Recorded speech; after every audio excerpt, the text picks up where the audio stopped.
Once upon a time, there was a little girl named Heidi who lived with her aunt in the Alps, the highest mountains in Switzerland. One day, her Aunt Dete decided that Heidi should go and live with her grandfather, even higher up in the Alps mountains. Heidi's grandfather was known by everyone as a grumpy old man. Hey. When Aunt Dete and Heidi arrived, he was not happy when he learned Heidi had come to live with him. Heidi was such a cheerful girl who loved being in the mountains with her grandpa. No. She did not even notice how cranky he was. After a short while, Grandpa really began to enjoy Heidi's company. They grew very attached to each other. Heidi loved to help her grandpa, and she really enjoyed the mountain scenery and fresh air. She made friends with the local goat herd Peter. They had so much fun playing with goats and running through the mountain meadows. One day, Aunt Dete returned to tell Heidi it was time to go to school in Frankfurt. She would live with the Sussman family and their daughter, Clara.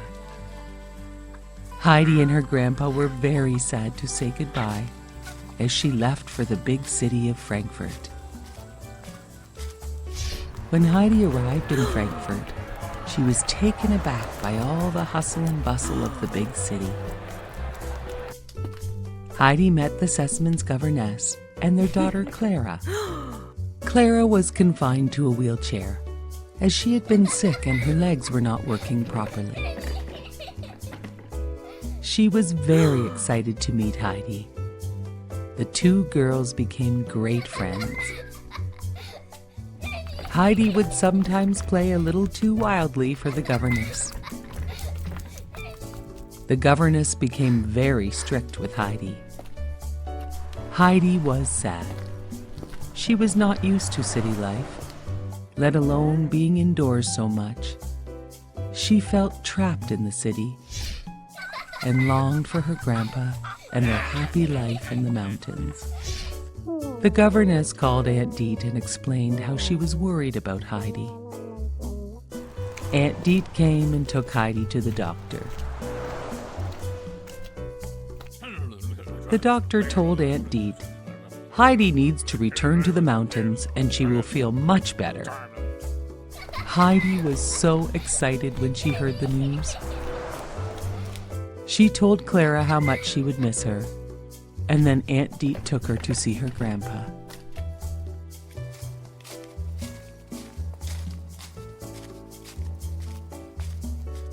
When Heidi arrived at her grandpa's, they were so happy to see each other. Heidi immediately felt so much better. She called Clara to say she missed her, but she was also feeling so much better being back in the mountains.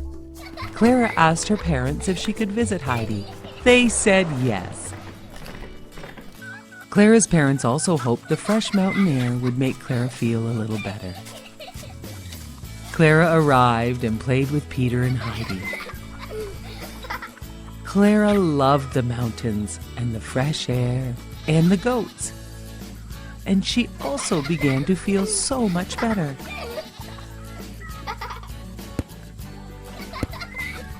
One day, Clara thought she might try to walk. And it was a miracle. She actually was able to get out of her wheelchair and take some steps. When Clara's parents came back to pick up Clara, they could not believe their eyes when they saw Clara walking. "But where is her wheelchair?" asked Clara's mother. Peter admitted he had an accident. The wheelchair was now broken.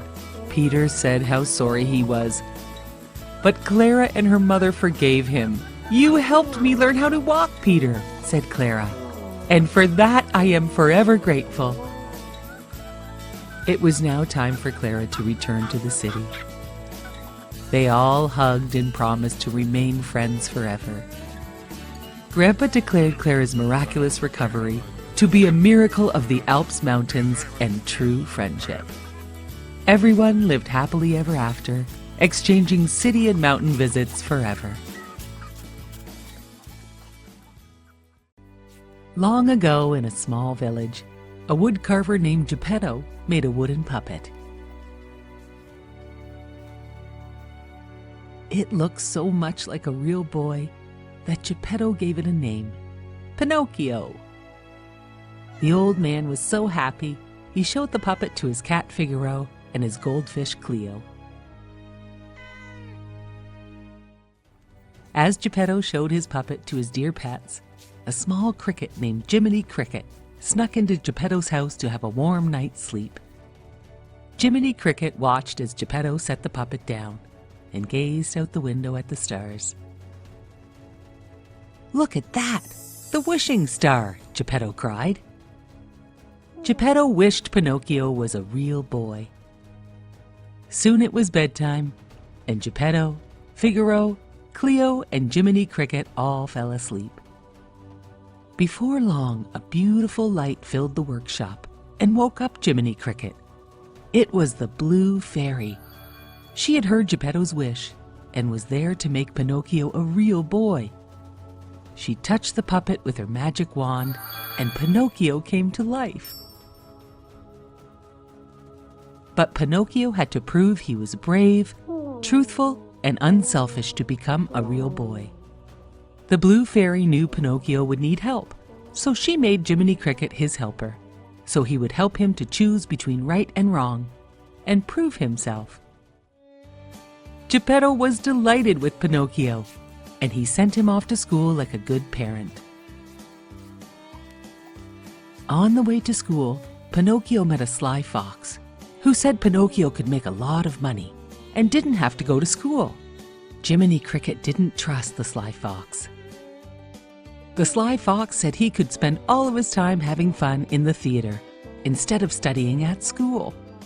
Pinocchio said, "Okay!" and off he went with the sly fox to the theater owner. That night, the theater owner put Pinocchio on stage.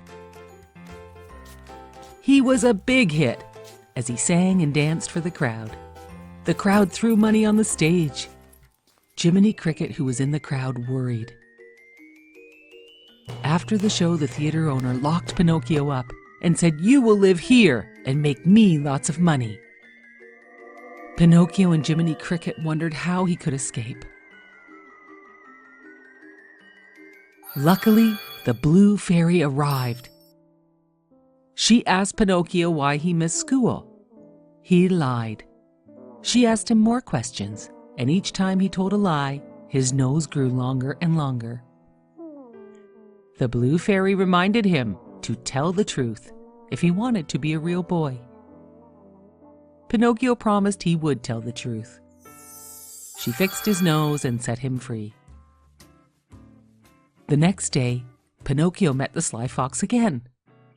The sly fox convinced Pinocchio to not go to school, but instead play and have fun all day. Pinocchio followed the fox, not returning home after regular school time. Geppetto was worried and went to look for Pinocchio. Geppetto sailed his boat to search for Pinocchio, and he was swallowed up by a huge whale. When Pinocchio returned home from playing all day, he found this out, and he knew he must save Geppetto. Pinocchio and Jiminy Cricket found the huge whale, and they teased him with the fish. The whale grabbed the fish, the pole, Pinocchio, and Jiminy Cricket, and they were all swallowed into his belly. They found Geppetto in the whale's belly too. They must find a way to escape from the whale. They decided they would make the whale sneeze, and they would all escape when the whale opened his mouth. It worked, but when the whale saw them in the water, he thrashed around, knocking everyone about. Pinocchio had to grab Geppetto to save him. After a while, the water settled down and Geppetto and Jiminy Cricket awoke on the beach. They found Pinocchio lying lifeless on the rocks. Geppetto was heartbroken, and he carried his son home in his arms, convinced he had lost Pinocchio forever. Back in the workshop, Geppetto and Jiminy Cricket cried, and then all of a sudden, the blue fairy appeared. She touched her wand on Pinocchio and said, "Awake!" Pinocchio awoke, and the blue fairy said, "By saving Geppetto, you have proven yourself to be brave, truthful, and unselfish."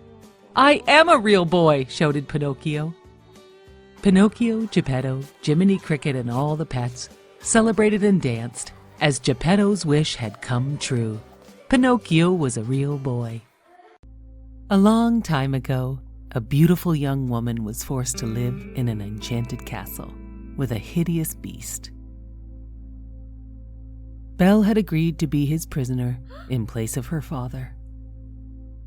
Belle soon discovered that she and the beast were not the only people living in the enchanted castle. To her surprise, she found out that the former servants of the castle had been magically transformed into everyday objects: a teapot, a teacup, a candelabra, a clock.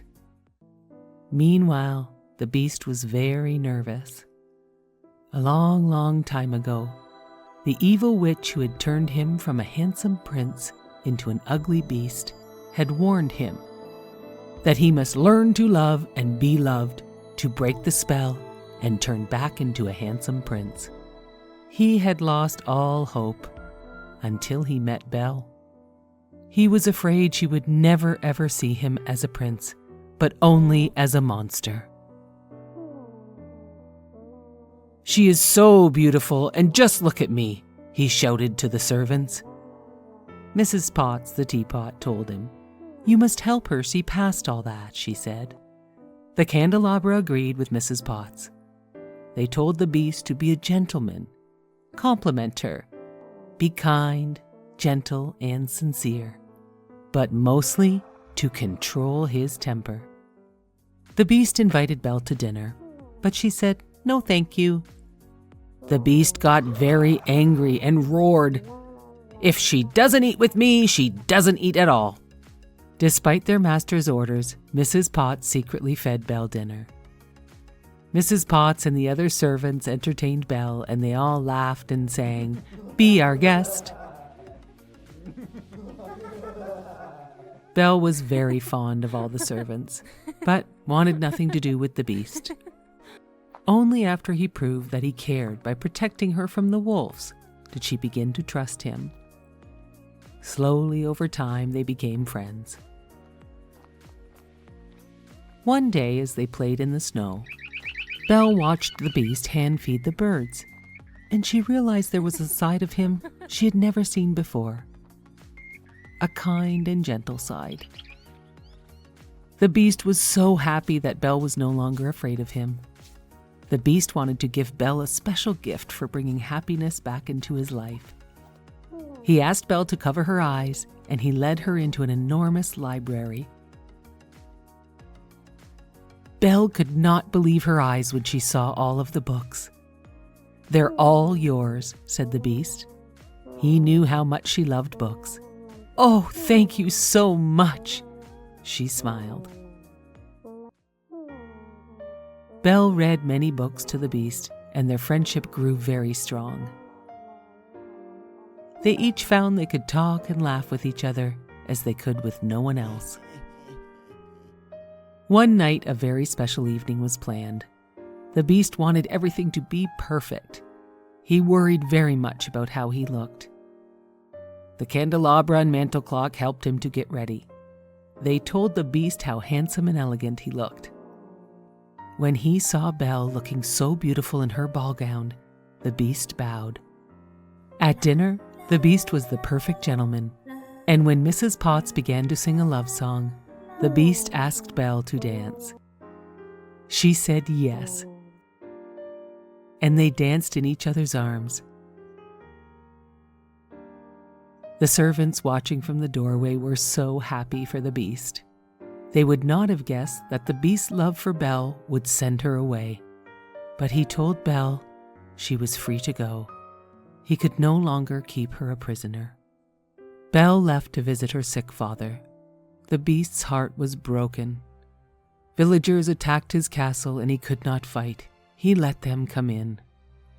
Belle realized she belonged with the beast and returned to find him. Belle found the beast wounded and dying. "At least I get to see you one last time," said the beast, gazing into Belle's eyes. "No," cried Belle. "I love you." All of a sudden, a great beam of light beamed down on the beast. He returned to his human form. Belle stared at the handsome prince in front of her. "Belle, it's me," he assured her. Looking deep into his eyes, she saw her friend's gentleness and love. "It is you," Belle cried, and she kissed him joyfully.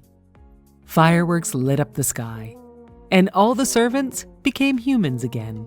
To celebrate this great event, the prince and Belle had a fantastic ball in their shining, perfect castle.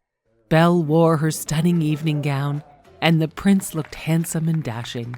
All the servant friends attended the grand ball as well. Belle and the prince danced in each other's arms all night. It was very clear for all to see how much they were in love. Belle and the prince lived happily ever after. A long, long time ago, beyond the Great Wall of China, a tiny dragon named Mushu left his home in search of a young girl named Mulan. Mulan had cut her hair and dressed as a man to take her place in the war against the fierce warrior Huns. Mushu the dragon was supposed to guard and protect Mulan. "Walk like a man, legs apart," advised Mushu as she entered camp. "Punch the guys in the arm, they seem to like that. Call them nicknames and spit a lot." Every time Mulan followed Mushu's advice, Mulan caused more trouble. Soon all the new recruits were fighting. The camp was in total chaos. When Captain Chang arrived, Captain Chang asked Mulan her name. As Mulan tried to disguise her voice as a man, she told Captain Chang her name was Ping. Captain Chang was a strong and skillful leader. Mulan felt inadequate, but she worked hard and used her mind to finally win Captain Chang's respect. All of the soldiers admired Ping's determination and hard work. She inspired them. Not even her best friends knew that Ping was a woman. One day, Captain Chang led his troops to join the Imperial Army. Mulan and her friends sang songs, but sadly, their good cheer ended when they realized the army and their village were in ruins. Captain Chang was extremely upset when he realized his father, the general, had been killed in the battle. Mulan tried to comfort Captain Chang, but the Huns returned. Mulan proved to be a great and courageous soldier. Mulan, with Mushu's help, caused a huge avalanche that buried the enemies. Even though Mulan was wounded in the battle, she was still able to jump on her horse and rescue Captain Chang from the oncoming snow. As Mulan's soldier friends helped Mulan and Captain Chang back to safety, Captain Chang awoke and looked at Mulan with admiration. "From now on, you have my trust," he said, and he thanked her. Mulan's smile soon turned to pain, and as her wound was treated, everyone learned the truth about Ping. They all found out Ping was a woman. At this time in China, Mulan's deception was punishable by death. But Captain Chang spared her. "A life for a life," Captain Chang declared. Feeling rejected, Mulan watched as the troops marched away, leaving her alone with Mushu. With a sad, heavy heart, Mulan confided in her friend Mushu that she just wanted to do things right, so that when she looked in the mirror, she would see someone worthwhile. "But," Mulan said, "I was wrong. I see nothing." Mushu tried to make Mulan feel better, and confessed he had set out to make Mulan a hero so he could regain his position as guardian. "At least you risked your life to help people you love. I risked your life to help myself," said Mushu. Mulan hugged the little dragon, How could she be mad at such a friend? This quiet moment was shattered when Mulan realized that a few of the Huns had survived. She raced toward the imperial city to warn Captain Shang. Mulan got there just moments too late, as the emperor had already been taken as a prisoner. Mulan's soldier friends tried so hard to break down the palace door, but without any success. Mulan said she had an idea. Mulan dressed her soldier friends as women. The Huns had no idea they were soldiers, and the soldiers got in and rescued the emperor. But Shan Yu, the Hun leader, fiercely attacked Captain Shang. To protect the captain, Mulan revealed herself to Shan Yu as the soldier who defeated him at the mountain. Shan Yu began to chase Mulan, but the dragon and Mulan had a plan, and they led him to the roof of the palace. Just when he reached the top, Mulan grabbed his sword and pinned his cloak to the roof. Mushu shot a rocket towards him, and Shan Yu disappeared in a blast of fireworks. Mulan was so happy as she realized she was special just as herself. She returned home and presented Shan Yu's sword to her father. He was so grateful. Captain Shang followed Mulan home as he realized his feelings for her had grown. Mulan was so much more than a great fighter. Finally, her heart was full. And Mushu, the little dragon, regained his guardianship, and they all lived happily ever after. High above the city stood the fine statue of the Happy Prince. He was gilded all over with gold leaf, and his eyes were bright sapphires. A large red ruby was in his sword. "He is as beautiful as a weather vane," said one of the town councillors, who wished to be known for his artistic tastes. One little boy in the city was crying for the moon, and his mother asked him, "Why can't you be like the Happy Prince, who never dreams of crying for anything?" Everyone loved the Happy Prince statue in the city. "He looks like an angel," remarked the children of the school. Their math teacher asked, "How would you know? Have you ever seen an angel?" "Of course," said the children, "in our dreams." One day a lonely swallow landed on the Happy Prince for a rest. He nestled in between the statue's feet to go to sleep.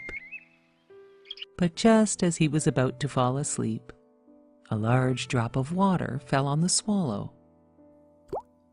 The swallow saw no clouds and could not understand where these drops were coming from.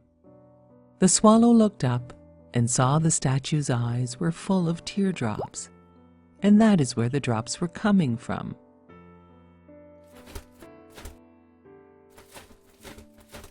"Who are you?" asked the swallow. "Well, I am the Happy Prince," said the statue. "Why are you crying?" asked the swallow.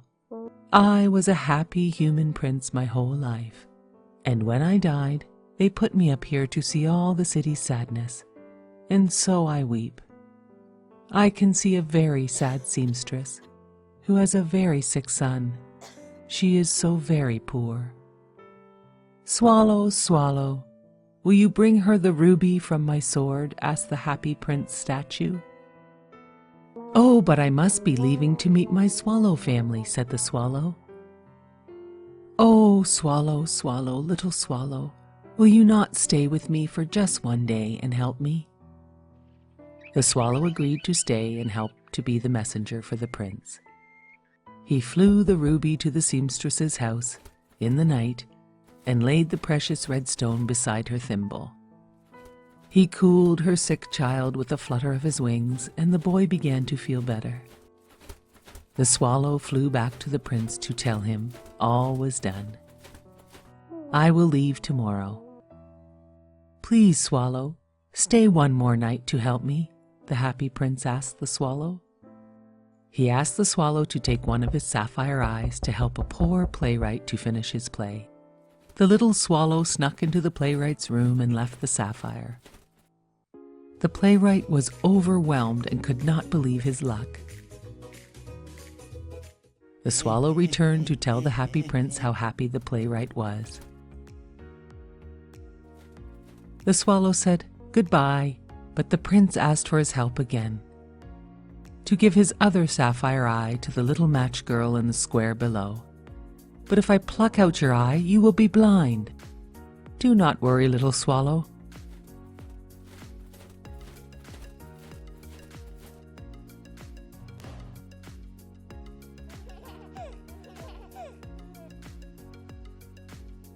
Go and join your family now. But the little swallow insisted on staying forever with the happy prince. The happy prince asked the swallow to take each leaf of his gold to help the poor in his city, and so the swallow did, as the happy prince asked, leaving the happy prince looking quite dull. The swallow stayed too long, and the cold winter made him very sick. He knew he was going to die. He told the prince he loved him and kissed him on the lips before falling at the statue's feet to his death. At that moment, a strange cracking noise sounded from inside the statue. The leaded heart of the statue had been broken. The city councilors took down the happy prince statue as it no longer was gold with precious rubies and sapphires. They found a dead bird at its feet and sent everything to be taken away to the garbage. God was looking down and sent 2 of his angels to bring the 2 most precious things from the city to him. The angels found the dead bird and the broken leaded heart and statue and brought them to God. God thanked them so much. He brought the little swallow back to life and repaired the statue and his broken heart. And he put them in his Garden of Eden for the little swallow to sing forever and live with his happy prince statue. Once upon a time, a lovely mermaid named Ariel rescued a drowning prince from a shipwreck. Ariel's father had forbade her to swim to the surface, but she had to save the prince.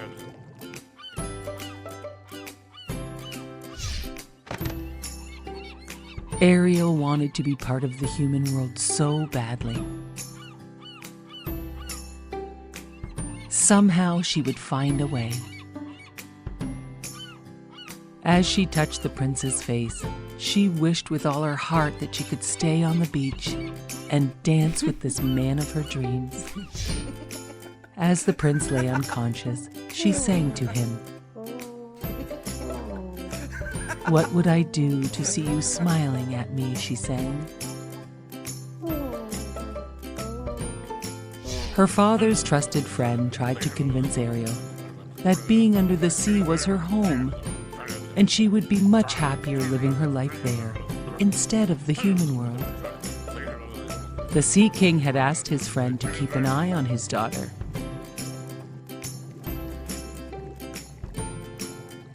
But despite all the king's friend's efforts, he could not convince her because she was in love with the prince. The fish, her only best friend, was the only one who understood her. Her fish friend surprised Ariel with a statue of the prince that had sunk with the shipwreck. "Oh, thank you so much, my friend," Ariel said. "The statue looks exactly like him." Just then, her father, the Sea King, found Ariel in her secret grotto with her collection of things from the world above the sea. He destroyed all of her treasures in an attempt to protect her from the dangers of the human world. Ariel was so upset.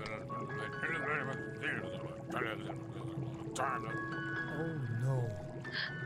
She sought out the help of the Sea Witch. The Sea Witch made a deal with Ariel. In exchange for the mermaid's voice, the witch would transform Ariel's mermaid tail into legs. The Sea Witch told Ariel she would remain human only if she received a kiss of true love before the sunset on the 3rd day. As Ariel wiggled her newly found toes, The Sea King's trusted friend knew he had to tell the king. But he knew Ariel would be so sad as a mermaid. The king's friend agreed to help Ariel find the prince. Ariel's seagull friend helped her find a dress, and it wasn't long before the prince arrived. "You are the one!" he exclaimed. "The one I have been searching for!" Ariel nodded but could not speak. "But the girl who rescued me had the most beautiful voice," said the prince. "Perhaps you are not the girl I have been searching for." Still, the prince helped her to the castle, and they had dinner that night. Ariel made the prince laugh for the first time in weeks. He showed her around his kingdom the next day and was enchanted by her enthusiasm for everything, from horses to puppet shows. The prince thoroughly enjoyed Ariel, and that night they went for a quiet, romantic boat ride. As the prince leaned in to kiss Ariel, the sea witch made her pet eels tip the boat. Then the sea witch hypnotized the prince and transformed herself, pretending to be his mysterious dream girl. She arranged a wedding right away to make sure all of Ariel's plans would fail. Ariel's seagull bird friend gathered all of her ocean friends to help Ariel defeat the sea witch's evil plans. Her friends fought the sea witch and won, and Ariel's voice was restored. And the spell on the prince was broken. He realized Ariel was his true love, but it was too late, and Ariel was a mermaid again. The evil sea witch dragged Ariel back into the sea. But the strong prince would not lose his true love again, and he fought and destroyed the evil sea witch. The Sea King and his trusted friend watched. And the Sea King could see how much his daughter loved the prince. So he granted her wish to marry the prince. All of Ariel's great sea friends applauded as the prince and Ariel were married, and they lived happily ever after.